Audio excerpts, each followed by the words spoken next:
Very good morning dear aspirants. DSC వాయిదా పడుతుందేమో అని ఎదురు చూసిన అభ్యర్థులకి నిరాశే ఎదురైంది. ఇక డిఎస్సి వాయిదా పడడం అసాధ్యం అనే విషయం దాదాపుగా అర్థమైపోతోంది. కొంతమంది అభ్యర్థులు కొత్తగా ప్రిపరేషన్ మొదలుపెట్టిన వారైతే కొంతమంది 3-4 సంవత్సరాలుగా ప్రిపేర్ అవుతున్నారు.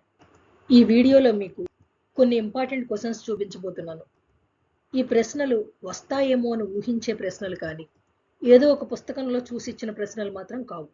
నెట్, సెట్ మొదలైన పేపర్లలో అంటే యూనివర్సిటీ గ్రాంట్స్ కమిషన్ కండక్ట్ చేస్తుంది కదా, ఈ నెట్, సెట్ మొదలైన పేపర్లు ఏవైతే ఉంటాయో అందులో ఎడ్యుకేషన్కి సంబంధించి పాత పేపర్లు ఉంటాయి కదా, అందులో ఇచ్చిన క్వశ్చన్స్ ఇవి. ఈ క్వశ్చన్స్ రావడానికి 99% అవకాశం ఉంటుంది. కనుక ఒక్కసారి ఈ క్వశ్చన్స్ చెక్ చేసుకుని మీ ప్రిపరేషన్ ఎంతవరకు పూర్తయిందో చూసుకోండి. డిఎస్సికి పనికొచ్చే క్వశ్చన్స్ అంటూ మీకు 1000-2000 క్వశ్చన్స్, 3000 క్వశ్చన్స్ నేను ఇవ్వలేను. కానీ రావడానికి అత్యధిక శాతం ప్రాబబిలిటీ ఉన్న క్వశ్చన్స్ని మాత్రం మన టెలిగ్రామ్ గ్రూప్లో ఇస్తున్నాను.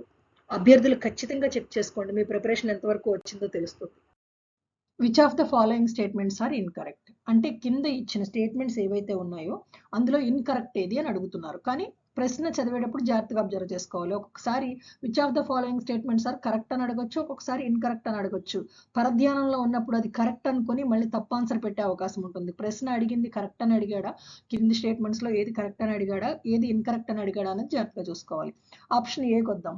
థార్న్డైక్స్ theory is atomistic theory of intelligence అన్నాడు. అది కరెక్టా కాదా? థార్న్డైక్ యొక్క multi factor theory of intelligence నే ఆటమిస్టిక్ థియరీ ఆఫ్ ఇంటెలిజెన్స్ అంటారు. జనరల్ గా ఆటం అంటే పరమాణువు అని తెలుసు కదా మీకు. పరమాణువు అనేది కేవలం ఒకే ఒక సింగిల్ కాంపోనెంట్ కాదు. అందులో న్యూక్లియస్ ఉంటుంది, ఎలక్ట్రాన్ ఉంటుంది, ప్రోటాన్ ఉంటుంది, న్యూట్రాన్ ఉంటుంది. అదే విధంగా ఇంటెలిజెన్స్ అంటే మేధస్సు కూడా ఒకే రకానికి సంబంధించింది కాదు. మేధస్సులో కూడా వివిధ రకాలు ఉంటాయి. అంటే ఒక్కొక్కరికి లెక్కలు బాగా చేసే ఎబిలిటీ ఉంటుంది, ఒక్కొక్కరికి సైన్స్ లేదా సోషల్ ఇటువంటి సబ్జెక్ట్స్ బాగా చదివే ఎబిలిటీ ఉంటుంది. అలా ఒక్కొక్కరికి ఒక్కొక్క రకమైన ఎబిలిటీ అంటే ఇంటెలిజెన్స్ లో కూడా రకరకాలు ఉంటాయని అర్థం. అంటే ఈ statement correct. Thorndike's theory is atomistic theory of intelligence.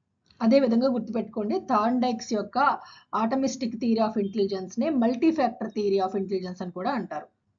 Option B చూద్దాం. Evaluation is the primary mental process which means retention of what is recognised.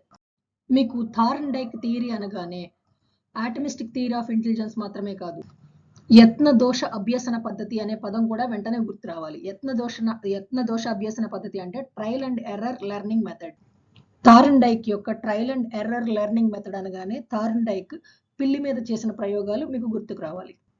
రెండవది, evaluation is the primary mental process which means retention of what is recognized. Evaluation అనగానే గుర్తుంది కదా మీకు, మూల్యాంకనం. Evaluation ని మూల్యాంకనం అంటారు. టీచర్స్ చేసే మొదటి పని అదే కదా, బోధన తర్వాత విద్యార్థులు రాసిన పరీక్షల్ని మూల్యాంకనం చేయడం. ఇక్కడ ప్రశ్నలో ఏమడుగుతున్నాడు, ఇవాల్యుయేషన్ మూల్యాంకనం అనేది ప్రైమరీ మెంటల్ ప్రాసెస్ అంటున్నాడు. Which means retention of what is recognised అంటే మనం నేర్చుకున్న దాన్ని ఏదైనా గుర్తుపెట్టుకోవడం, అది దానిని చూడగానే గుర్తించడం. ఇవాల్యుయేషన్ అనేది ఒక టీచర్ చేసే పని. ఒక దానిని నేర్చుకుని దానిని చూసిన వెంటనే దానిని గుర్తుపెట్టుకుని దాన్ని చూసిన వెంటనే రికగ్నైజ్ చేయడం అనేది అది విద్యార్థి చేసే పని, టీచర్ చేసే పని కాదు. కానీ ఇక్కడ ఎవాల్యుయేషన్ అనేది టీచర్ చేసే పని. అంటే అర్థమైపోతుంది కదా ఇక్కడ ఈ ఆప్షన్ రాంగ్ అని. Evaluation is a process of judgement or assessment. Evaluation itself involves more than just remembering what was previously recognised. Evaluation అనేది ఒక విద్యార్థి యొక్క ప్రతిభను అంచనా వేసే ప్రక్రియ.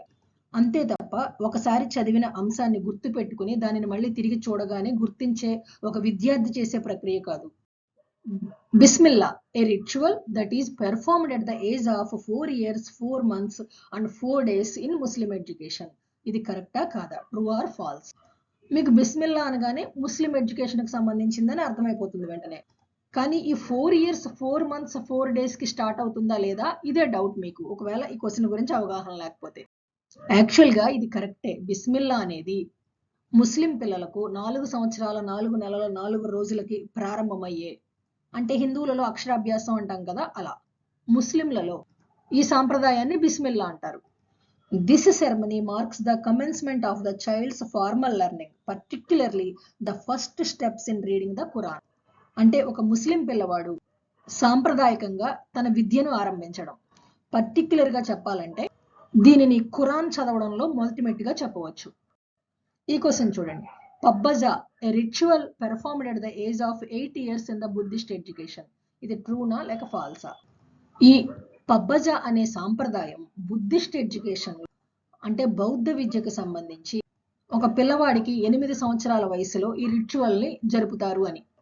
మీకు డౌట్ రావచ్చు, అసలు 2 డౌట్స్ రావాలి. ఈ పబ్బజ అనేది బుద్ధిస్ట్ ఎడ్యుకేషన్ కి సంబంధించిందేనా? ఇందాకైతే బిస్మిల్లా అనగానే ముస్లిం ఎడ్యుకేషన్ కి సంబంధించిందని వెంటనే అర్థమవుతుంది. అక్కడ రెండో డౌటే ఏజ్ అనేది కరెక్టా కదా అనే డౌట్ వస్తుంది. ఇక్కడైతే 2 డౌట్సే. ఎందుకంటే పబ్బజ అనేది బుద్ధిస్ట్ ఎడ్యుకేషన్ కి సంబంధించిందానా అని మొదటి డౌట్. రెండోది at the age of 8 years అంటే 8 సంవత్సరాల వయసులో ప్రారంభిస్తారా అని. అంటే జనరల్ గా ఏ మతంలో అయినా సరే 5 సంవత్సరాల లోపునే విద్యాభ్యాసం ప్రారంభించేస్తారు. కానీ మనకి ఇక్కడ 8 సంవత్సరాలని కనపడుతుంది. దాంతో డౌట్ వస్తుంది, కరెక్టా కాదా అని. జనరల్ గా హిందూ మత సాంప్రదాయంలో ఉందంటే వర్ణాశ్రమ ధర్మాలలో భాగంగా వృద్ధాప్యం వచ్చినప్పుడు సన్యాసాశ్రమం స్వీకరిస్తారు. కానీ విద్యాభ్యాసం అనేది ఏ మతం వారికైనా 5 ఏళ్ల లోపే ప్రారంభమవుతుంది. కానీ బుద్ధిస్ట్ ఎడ్యుకేషన్ దగ్గరకు వచ్చేసరికి బౌద్ధ విద్య అనేది సన్యాసాశ్రమం స్వీకరించిన తర్వాతే విద్య నేర్చుకోవడం ప్రారంభమవుతుంది. కానీ ఒక బిడ్డ 5 సంవత్సరాల లోపు సన్యాసాశ్రమం స్వీకరించి ఆ నియమ నిబంధనలు పాటించడం కష్టం. అందుకే బుద్ధిస్ట్ ఎడ్యుకేషన్ లో పబ్బజ అనే రిచువల్ ఒక బిడ్డకి 8 సంవత్సరాల వయసు వచ్చిన తర్వాత మాత్రమే ప్రారంభిస్తారు. మీకు ఖచ్చితంగా వీటి నుంచి క్వశ్చన్ వచ్చే అవకాశం చాలా ఎక్కువగా ఉంటుంది. ఎందుకంటే విద్యకు సంబంధించి విద్యాభ్యాసం ఎప్పుడు ప్రారంభమవుతుంది, ఏ మతంలో ఎప్పుడు ప్రారంభమవుతుంది అనేది చాలా ఇంపార్టెంట్ టాపిక్. మీకోసం చాలా సెలెక్టెడ్ గా రూపొందించిన, ముఖ్యంగా ఎడ్యుకేషన్ కి సంబంధించి కేంద్ర రాష్ట్ర స్థాయిలలో ఇంతకు ముందు పేపర్లలో ఇచ్చిన చాలా ముఖ్యమైన క్వశ్చన్స్ అనేది మన టెలిగ్రామ్ గ్రూప్ లో అప్లోడ్ చేయడం జరిగింది. ఈ వీడియో కింద డిస్క్రిప్షన్ లో టెలిగ్రామ్ లింక్ ఉంటుంది. ఒకవేళ టెలిగ్రామ్ లింక్ ఓపెన్ కాకపోతే ఇక్కడున్న 852291912313 అనే నెంబర్ ఏదైతే ఉందో క్రింది నెంబరు, ఆ నెంబర్కి కాల్ చేస్తే మా అడ్మినిస్ట్రేటర్స్ మిమ్మల్ని వెంటనే ఆ టెలిగ్రామ్ గ్రూప్ లో జాయిన్ చేస్తారు.